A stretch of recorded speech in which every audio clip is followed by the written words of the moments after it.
Tá aí, tá no ar mais um Podcast Mão, o Podcast Mão 32. E hoje tem participação ilustre que já será apresentado. Primeiro os participantes tradicionais, o nosso Teleco. Teleco, tá na área, Teleco? Eu tô na área, se derrubar é pênalti, e hoje eu tô falando dos restaurantes do Corinthians. Daqui a pouco novidades, não sei a hora que o ouvinte tá ouvindo, mas deve estar com fome, seja de manhã, à tarde, à noite. O corintiano tá sempre com fome. Tá na área, Rodrigo Vessone? Tô na área, um grande abraço a todos, um prazer novamente.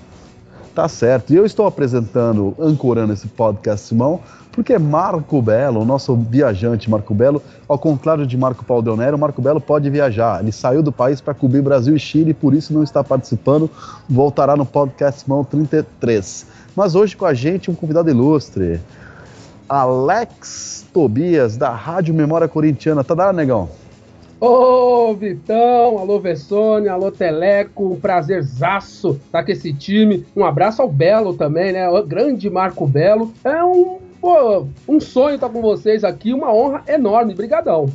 A honra é nossa, o imbu da imprensa esportiva. Tô brincando com o nosso Alex. Preferia ser o Dama, então, né? Ou o Rincon. Eu podia falar Dama, mas ia pegar mal, né? Agora, mais tarde, ainda nesse podcast Simão 32, falaremos da rede fast food do Corinthians, mas para abrir o apetite do ouvinte, antes vamos começar a falar do futebol de campo. Fagner voltou a treinar, Danilo assinou de vez o contrato. Tem informação do time aí, Vessone? Acho que a principal novidade deve ser essa mesma, essa volta do Fagner ao campo, pelo menos, aos treinos. Ele teve uma lesão ali de grau 1, uma lesão muscular de grau 1, se falava aí coisa de 4 semanas, e ele com 2 semanas praticamente já foi para o campo. Então, como o jogo é na próxima quinta só, e ele já está no campo, eu acho que ele tem alguma chance de jogar contra o Goiás, sim, o que muda muito, porque o substituto dele vem sendo o Edilson, que não está bem, enfim, tem falhado em alguns gols desde o jogo do Grêmio, quando ele dá aquela saída de bola e dá a saída de bola errada e toma o contra-ataque, a bola no pé do Corinthians e sai o gol do Grêmio. Era ele naquele primeiro pau contra o Inter, quando o jogador dá a casquinha e toma o gol de empate. Era ele que tomou também aquela meia-lua no gol da virada do Inter. Enfim, o jogador não vem bem, e acho que a principal notícia realmente do time, parece que não, mas o Fagner, que é um dos jogadores mais regulares do time, vai fazer uma grande diferença caso consiga jogar contra o Goiás. Tem uma semana ainda pela frente, tem que esperar, é uma lesão muscular, é sempre muito chato lesão muscular, mas eu acho que é um alento para o torcedor aí, há uma chance, principalmente por ele já ter ido para o campo faltando 7 dias para o jogo, então tem que esperar. Antes do Alex opinar, o nosso convidado, eu queria que o Teleco, que é o único aqui da gente que não é jornalista de formação, desse a opinião dele de não jornalista. Como você acha que a imprensa tem que noticiar? Eu no Agora, o Vessone do Lance, o pessoal na Transamérica, enfim. A notícia é, ufa, Edilson volta para o banco ou Fagner volta ao time? O que você acha que é a notícia, Teleco? Eu acho que a notícia é, Edilson finalmente assume seu lugar ideal, o banco. Vocês cornetam muito, é por aí mesmo, Alex? Olha, eu parei uma manchete assim: São Jorge olha pelo Corinthians definitivamente. Na verdade, ele é auxiliar técnico e médico dessa equipe, porque domingo ele já ajudou o Corinthians. E agora, no intervalo, né, nessa entre-safra rapidinha das eliminatórias, ele tá agora servindo como médico. Olha, graças a Deus, porque o Edilson, emoções fortes com esse cara. O Vessone lembrou bem, contra o Grêmio, contra o Inter, seguidos erros, e um cara que joga num time que precisa ser campeão, ou que tá com cara de campeão, não pode ter essas falhas. Ainda que ele ainda deu uma ajuda no gol, né, que a gente fez contra a Ponte Preta ali na lateral. Isso. Mas tem uma coisa também que eu tô vendo do Fagner, gente. Tem jogo na quinta, né, com o Goiás, e depois logo em seguida já tem um Curitiba, né. Independente do Fagner voltar ou não, será que ele já encara 2 de uma vez, assim? Nos ensaios do Império Serrano eu fazia isso, encarava 2 de uma vez, não encarava, Alex? Grande Vitão, era um negócio assim, né? Apoteose, ensaio técnico, vamos que vamos. Mas aí é questão mais da lesão mesmo. Isso não é nem questão de... Eu acho que se o Fagner se recuperar para quinta, ele joga quinta e joga domingo lá em Curitiba contra o Atlético Paranaense. Se ele não se recuperar para quinta é por causa da lesão, e aí a tendência é que jogue no domingo. Não é questão muito física e fôlego, enfim, é de sentir. A questão e muscular não tem jeito, é paciência, porque o músculo tem que voltar a ser reconstruído ali pelo próprio organismo. Não tem muito pra onde ele correr, entendeu? Então o negócio é São Jorge e Joaquim Grava. Vamos nessa. Vamos que vamos, porque inclusive o Wendel, o Arana, parece que vão voltar também. É bom, essa parada no frigir dos ovos foi muito boa pro Corinthians, cara. Foi muito boa, porque tá trazendo atletas que na reta final vão fazer a diferença, não tenho dúvida. E o Pato, hein? Eu ouvi falar aí terça-feira, parece que o Kia Jorabiquian, segundo o Jorge Nicola, veio aí jantar com o Pato no restaurante japonês, né? Aliás, japonês aí é típico, né, Vitão? Sim, exatamente isso. Japonês comer com pauzinho, sentado que nem índio, aquela fronhice típica de quem faz coração no ar, né? Fronhice é a melhor, o Vitão com Fronhice é a melhor. Vessone, o que você tem de informação aí? Será que ele vai mesmo dessa vez? Eu não aguento mais, eu tô falando que o Pato vai embora desde 2013. É muito difícil porque são valores altos, né? Não é uma negociação tão simples também. Não é um jogador que não tem dinheiro nenhum para receber ou que você vai lá e fala, vou contratar esse jogador, tá em fim de contrato. Não é o caso. Então, são negociações complicadas mesmo, são negociação internacional, enfim. Imagina quantas pessoas envolvidas, agentes envolvidos, etc. Então isso não vai ser fácil mesmo. Hoje no programa do Neto, o apresentador, o Neto, enfim, o ex-jogador, trouxe a informação de que o Borussia teria feito uma proposta oficial de 10 milhões de euros. Ele até disse, eu não sei se os 10 milhões de euros é pelo 100% dos direitos, ou seja, o Corinthians ficaria com 6 de euros e o Pato com 4 de euros, ou se seria só para o Corinthians os 10 de euros. Ele deixa claro que ele não sabia se os 10 era pelo montante ou só pela parte do Corinthians. Agora, mas a resposta seria de 10. Eu estava ancorando, quando o assunto é Pato, venda de estádio, até saio do ar, porque eu não aguento mais falar disso, mas é bom lembrar que com a saída do Osório, o novo deus mundial, o novo Rinos Mitchell de São Paulo, o Pato, que tinha um carinho todo especial pelo Osório, talvez não tenha mais tanta vontade assim de ficar no São Paulo, dinheiro à parte, talvez aumente a chance então do jogador sair do São Paulo, embora eu sempre achei que a questão é dinheiro, muito mais do que querer, não querer, essa coisa de de boas intenções, o inferno tá cheio, a questão é grana. Exatamente. Mas eu concordo com você, Vitão, porque queira ou não queira, jogadores inclusive igual o Pato, que ali não tem uma personalidade tão forte, enfim, esse tipo de coisa, queira ou não queira, influencia no dia a dia e na cabeça de jogadores como o Pato. Então acho que essa saída do Osório pro Corinthians, eu acho que de uma maneira ou de outra pode ser boa. Lá no Corinthians eles comemoraram, falando com uma pessoa aqui, uma ali, eles meio que comemoram essa saída do Osório, porque enxergam da mesma forma que você tá enxergando. Pode até não acontecer nada, mas eles também estão vendo dessa maneira. Alex, no Império Serrano, o Pato seria mestre-sala ou porta-bandeira? Olha, se fosse passista já seria muito. Nenhuma coisa nem outra, porque como o Vessone disse, até para fazer essas funções precisa de personalidade. E o Pato, com essa balbúrdia lá pros lados do Jardim Leonor, com certeza ele vai dar um jeito de sentar com seus empresários e pegar a sua bolsinha e fazer coraçãozinho lá pra fora, lá na Alemanha, na Inglaterra, no raio que o parta, porque olha, vou te dizer, tô igual o Vitão, viu, Vessone e Teleco.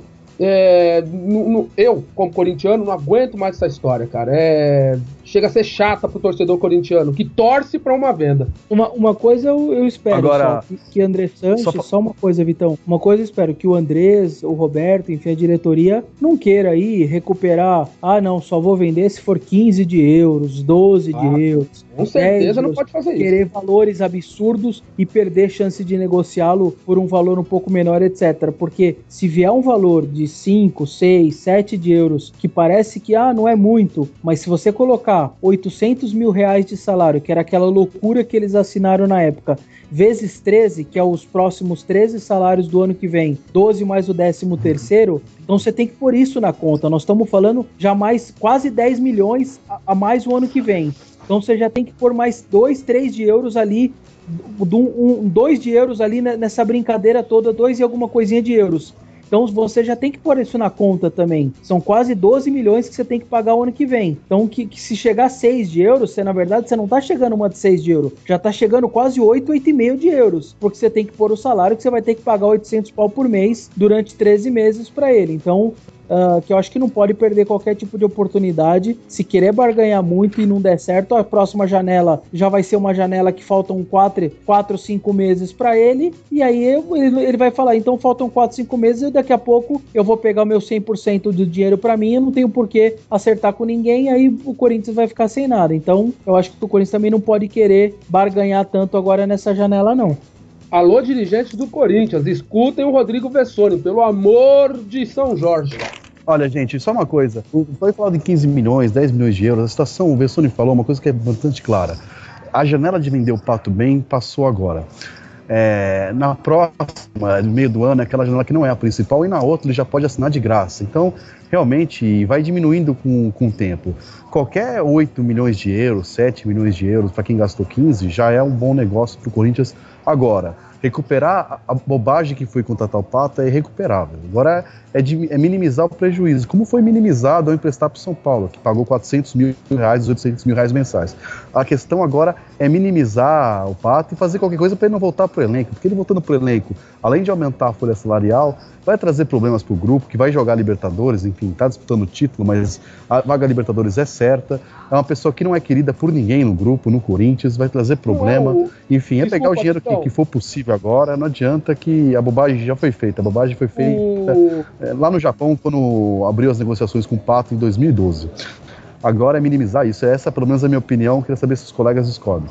Não, Vitão, você tá certo, porque o Edu, há uma semana e meia atrás, ele afirmou sobre essa questão. A chance do Pato voltar a ser um jogador do elenco do Corinthians é nenhuma, porque não há clima com direção, não há clima com torcida, não há clima com muitos atletas, e vocês sabem melhor do que eu o que aconteceu na Arena do Grêmio em 2013, em que jogadores que têm um histórico de calma, perderam as estribeiras com ele, e esses jogadores permanecem no elenco do Corinthians. Então, foi isso que o Vessone falou, concordo totalmente. Não pode querer barganhar muito.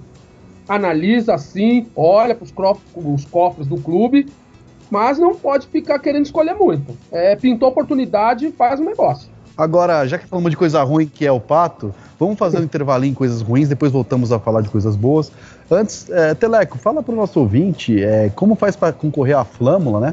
Já tivemos a oportunidade de sortear caneca, camisa oficial, a gente sempre fazendo aqui brindes oficiais, produtos oficiais do Corinthians, né? Como faz para o ouvinte concorrer à nossa Flâmula? E também aproveita e passa as redes sociais, já que Marco Belli, que é o tarado por redes sociais do grupo, tá no xixi, lelele. Então, passou a bola para você. Como que faz para concorrer e como faz para seguir a gente e acompanhar o Podcast Timão? Olha, você pode seguir a gente no Twitter, no Podcast Timão. Também tem no Instagram, no Facebook. E para você concorrer a essa linda Flâmula, afinal, toda coisa que vai ao símbolo do Corinthians é lindo, você tem que mandar um seu e-mail para podcastmão@gmail.com dizendo a resposta para a seguinte pergunta: um dos maiores pontas direitas brasileiros da história jogou no Corinthians. Qual é o nome desse ponta direita? Você já ouviu falar de algum ponta direita assim, Ale? Opa, já ouvi falar de alguns, né? Esse aí, até outro dia o Vitão, porque eu sou um ouvinte assíduo do Podcast Mão, o Vitão deu uma dica aí muito curiosa sobre esse ponta direita, né? A cidade que esse ponta direita... Foi censurada, o pessoal censurou a minha dica, Alex. O Teleco é conservador, né? Não censurei, não, tá lá. Não censurou, não, tá lá. Lá. É só você procurar aquela sua dica que você acha, viu, Vitão? Tô brincando. Você vai procurar? Nós somos todos saudosos da democracia corintiana, aqui não tem ditadura. Opa, mas aí combina com o nome da cidade. Bem, voltando ao assunto... mande a sua resposta pro podcastmão@gmail.com e diga no corpo do e-mail por que você quer ganhar essa flâmula. Aí faça parte da promoção e no fim desse mês a gente vai estar anunciando o vencedor. É isso, e também siga a gente nas redes sociais, @podcastmão no Twitter, Instagram, Facebook, SoundCloud, e qualquer coisa que surja nos próximos anos que algum japa louco invente, nós estaremos lá no Podcast Mão em todas as redes, tá certo, Vessone? Voltamos um pouco pro time então, pensando no jogo de quinta-feira, torcendo todos, Saravá São Jorge, que Fagner joga, nós também temos o problema do Felipe, né, que tomou o terceiro amarelo. Então, se eu não tiver muito louco, Cássio, Fagner, Dracena, Gil e Arana, ou Wendel, ou voltamos com o Iago? No meio campo, Elias, Renato Augusto e Gil não devem jogar com a seleção na terça-feira, jogarão na quinta. Como vocês estão imaginando esse time aí para quinta-feira? Na minha opinião, o time vem com só a entrada do Dracena, o Wendel, o Fagner, Deus queira que o Fagner jogue. Aí o Wendel volta, então? Na minha ótica, volta. O Vessone pode até falar melhor do que eu, que vive ali o dia a dia, mas pelo que eu tenho acompanhado, o Wendel volta no jogo contra o Goiás. E aí, Vessa? Eu acho que a dúvida aí fica o Arana. O Wendel é só quem vai recuperar melhor e mais rápido. A tendência é ser o Arana. O Tite até tinha dito que se o jogo fosse quinta-feira, nesta agora, né? Ou mesmo na quarta-feira, o Arana tinha grande chance de jogar. Então, imaginando na próxima quinta. Só se o Wendel se recuperar ainda melhor e como ele era o titular, ele vai pro jogo. Mas o Arana é certeza que vai. E o Corinthians acho que vai praticamente completo. A não ser o Felipe ali saindo pelo terceiro amarelo no lugar do...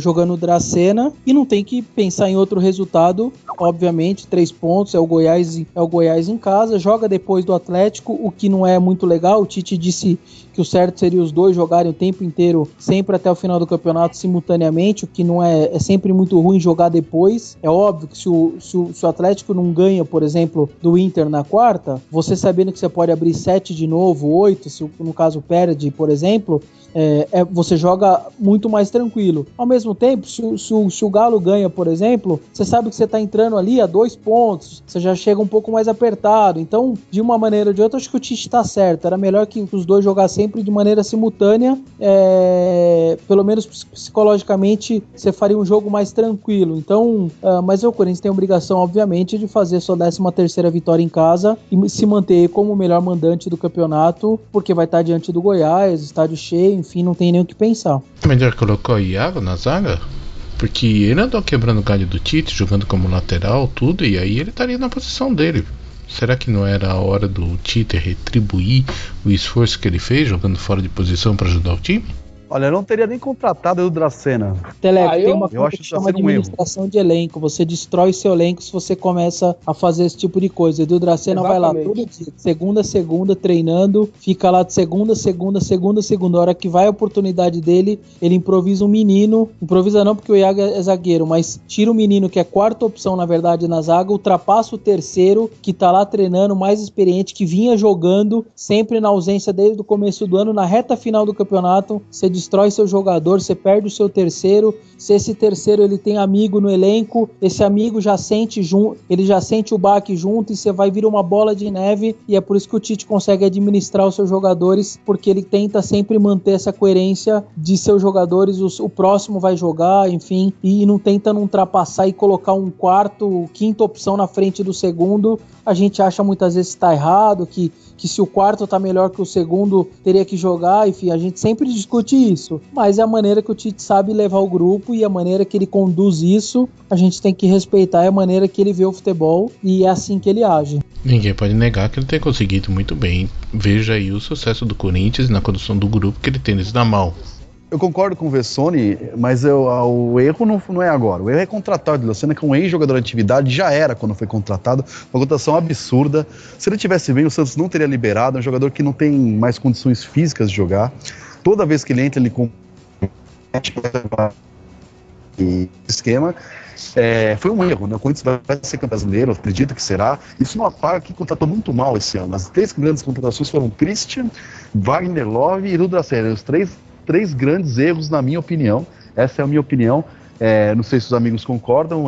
Se alguém quiser discordar, depois a gente passa a bola pro Teleco para falar da novidade, que é a rede de lanchonete do Corinthians. Eu discordo só na questão do Wagner Love. Wagner Love eu acho que tem um pouquinho de lastro. Nós temos que ter um pouco de paciência. Agora, o Christian não dá mesmo. Você percebe que ele não é que ele nem joga, ele fica no banco 2, 3 jogos, aí daqui a pouco sente, fica um mês parado, volta. E o Edu Dracena, eu no início, vou ser sincero a vocês, eu fui a favor da contratação pela experiência, aquela coisa toda, até por não confiar no Felipe, que o Felipe também calou a minha boca. O Felipe tá fazendo um bom campeonato brasileiro, muito seguro, Então hoje eu já não vejo muita função para o Edu Dracena. Mas no que o Vessone colocou, ele tem toda a razão. O Tite não vai arrebentar o grupo agora, ainda faltando 9 jogos para acabar o campeonato. Ele não vai arrebentar o time, não vai arrebentar os seus atletas. E só lembrando que o Goiás, pelo contrário, o Goiás está arrebentado, porque o presidente foi em público e arrebentou com o elenco. Então é mais um motivo para o Corinthians passar o carro no Goiás aqui na Arena Corinthians. Bom, com relação ao Christian, eu só lembro do Renato Augusto também, que ele vivia machucado, todo mundo queria botar ele fora. Quem sabe ele se recupere pro ano que vem. Pra esse ano, acho que tá claro que não dá mais. O Christian, na minha opinião, não dá. Tá certo, então. Bom, esse é o time. Agora, Teleco, mudando de assunto, então, o que nós, corintianos, comeremos com a marca Corinthians? Torresmo, bolovo, coxinha, hambúrguer, o que vem por aí? Então, hoje eu conversei com o Fernando Ferreira da Sport Food e ele me falou sobre o tipo de comida, né? Ele falou de várias coisas, mas uma das coisas que ele falou foi o tipo de comida que vai ser servido aí no restaurante do Corinthians. E é comida variada, né? Não é tipo um tema como hambúrguer, por exemplo. Não vai ser. O hambúrguer vai ter também, mas vai ser uma comida variada. Por quê? Porque o Corinthians é um clube é um clube que está presente em todas as classes sociais, todos os aspectos culturais, todos. Os corintianos é maioria em tudo, né? É um negócio impressionante. Corintiano tem em todo lugar, todas as classes sociais, todas as escolaridades, todos. E não vai ser só hambúrguer, como é, por exemplo, a rede do Grêmio, né? Vai ter vários tipos de comida, inclusive vai ter um concurso, não só para escolher o nome, que isso aí é mais ou menos de hábito, né? Vai ter um concurso que cada corintiano pode dar o seu nome e depois eles vão escolher, eles vão liberar 5 ou 10 aí para o pessoal votar qual que vai ser o nome da rede. E também vai ter uma espécie de Masterchef do Timão, que o Vitão, por exemplo, pode colocar a sua famosa receita de bolo, pode entrar no cardápio. É nóis. Mas vai ter também aquela froice de japa, aquele negócio de pauzinho que vocês fronhas chamam de hashi, com elástico, cheio de fro... Ou vai ser um negócio... Temaki. Eu acho que o pauzinho não vai entrar nesse restaurante, não. O primeiro restaurante vai ser aberto na Praça Silvio Romero, né? Do Tatuapé, pertinho do lugar sagrado, também conhecido como Parque São Jorge. Vai ter 530 metros quadrados, vai ser um restaurante para mais de 200 pessoas. E vai ser todo temático, uma espécie de Disney corintiana. Vamos torcer aí para dar certo, é mais uma fonte de renda aí pro Corinthians. Deve abrir em janeiro. Olha, só uma coisa, já que você falou na Silvio Romero, lamentando que um bar que fechou ali há alguns anos, o Preto e Branco, eu cheguei até a comemorar aniversário meu lá, que era um bar temático, onde passava coisas do Corinthians, enfim. Quando a minha esposa estava grávida de Basílio, meu filho, eu fui entrevistar o Basílio, o mito, para gravar para o meu filho uma entrevista com ele. Era um bar onde a gente ia almoçar, sábado uma feijoada, sem marcar nada, e acabava trombando lá em Birubiru, Tobias. Era um lugar de corintiano, né? Era um bar temático. Espero que esse restaurante, essa rede que está aí, seja um ponto de encontro legal para os torcedores do Corinthians ver jogos, enfim. Aquela coisa, aquela social que o corintiano gosta de fazer entre seus iguais. Tá certo, Vessone? Tá certo, é isso aí. Quanto menos frescura, melhor. Até porque o Vitão tocou num ponto legal. Esse, vamos dizer assim, esse pré-jogo, esse ponto de encontro, pós-jogo. Hoje, devido a essa proice que tá o futebol hoje, não existe mais isso. Então, tomara que essa rede de fast food do Corinthians possa ser esse elo, né? Pra torcida corintiana, pra todos os corintianos, enfim, né? Isso aí, eu só espero que tenha porco assado ao modo do Teleco. Maravilha. Bom, rapaziada, por hoje deu. Terça-feira tem mais podcast mão, já mais próximo no jogo contra o Goiás. E também falando da participação dos corintianos no jogo contra a Venezuela, do jogo do Brasil contra o Chile, enfim, a participação da segunda seleção, que é a brasileira. E para encerrar isso aí, na Podcast Mão 33 teremos uma ancoragem muito melhor com o retorno provável de Marco Belo, ou ele estará em Fortaleza cobrindo a seleção. Próximos capítulos nós saberemos. Um abraço, Teleco, até a próxima. Um abraço, meu amigo, e vai, Corinthians. Falou, Vessone, até a próxima. Valeu, um grande abraço a todos. Falou, Alex Tobias. Alex Tobias, que fez Alcione gravar a música Você é o Negão Tirar o Chapéu. Grande Alex Tobias, obrigado pela sua participação. Volte quando você quiser e obrigado pela sua audiência. E parece que tem uma última informação do Ralf também. Primeiro eu quero agradecer a você, Vitão, ao Vessone, ao Teleco, ao Belo, que está fazendo sua correria, vamos dizer assim, lá no Chile. Cara, a informação que eu tenho do Ralf, porque eu cubro a 4ª divisão do futebol paulista aqui, o Clube Atlético Taboão da Serra. Ontem o Taboão fez um jogo treino contra o Santos e eu bati um papo com uma pessoa importante aí do meio do futebol, do meio das negociações do futebol, e eu perguntei sobre o Ralf. E o Ralf, que foi filho da terra aqui também, jogou no Taboão da Serra, foi campeão aqui. Ele disse que o Ralf falta pouco. Ele precisa acertar algumas coisas olhando para trás, né? Ele não, né? Os empresários. Precisa acertar algumas coisas olhando para trás, mas ele tá com um pezinho já no Parque São Jorge. A única coisa, da parte dele, ele pediu de 2 a 3 anos de contrato. O Corinthians quer 1 ano. Ele quer 1 ano, então o que acontece? Se eu fosse o Ralf, eu dava uma assinada 1 ano, depois de 1 ano, conversa de novo, sabe? Poderia fazer esse esquema assim, mas essa pessoa me assegurou que tá praticamente tudo certo com o Corinthians para mais 1 ano de contrato aí. Tá certo, Alex, valeu pelas suas informações, quem sabe terça-feira já temos um desfecho final disso. E da minha parte também, tchau, até a próxima.